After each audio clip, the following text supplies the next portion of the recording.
l'avocat de Laetitia Hallyday compte produire l'enregistre crochet de négation audio du rocker, dictant pendant 3 heures ses dernières volontés crochet de négation T à son notaire, histoire de prouver que Johnny était bien sain d'esprit au moment de la rédaction de son testament, peut-on lire dans les colonnes de Public en kiosque ce vendredi 9 mars. Un rendez-vous qui s'est déroulé devant 2 témoins, précise le magazine. De plus, ce rendez-vous se serait déroulé sans Laetitia. Une défense du clan Laetitia Hallyday qui promet de faire des étincelles.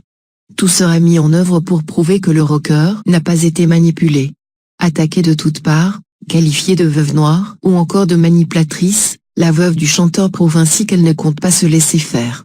Le procès risque de prendre des mois voire des années.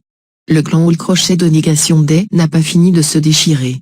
Si Laetitia restera la dernière femme de Johnny Hallyday, aujourd'hui, la mère de Jade et Joy est dans le conflit avec ses anciennes compagnes.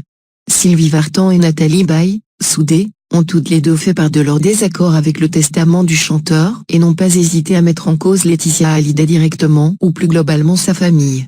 Si la chanteuse avoue ne plus avoir de rapport courtois avec la mère de Jade et Joy et n'hésite pas à sous-entendre qu'elle a pu influencer son mari dans la rédaction de son testament, l'actrice dénonce la présence de la famille Boudou sur le testament de l'idole des jeunes, et surtout de Grégory, frère de Laetitia, que Johnny Hallyday ne supportait pas, selon elle. En effet, Grégory Boudou a été désigné exécuteur testamentaire, ce qui signifie que si sa sœur venait à décéder, il serait l'entier responsable de l'héritage de Johnny.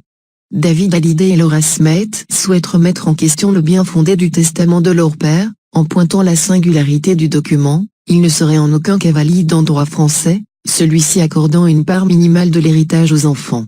Me Prunière de la Chaise, spécialiste des droits de succession, interrogé par le magazine Public, semble cependant considérer que Laetitia Hallyday aurait sans doute gain de cause.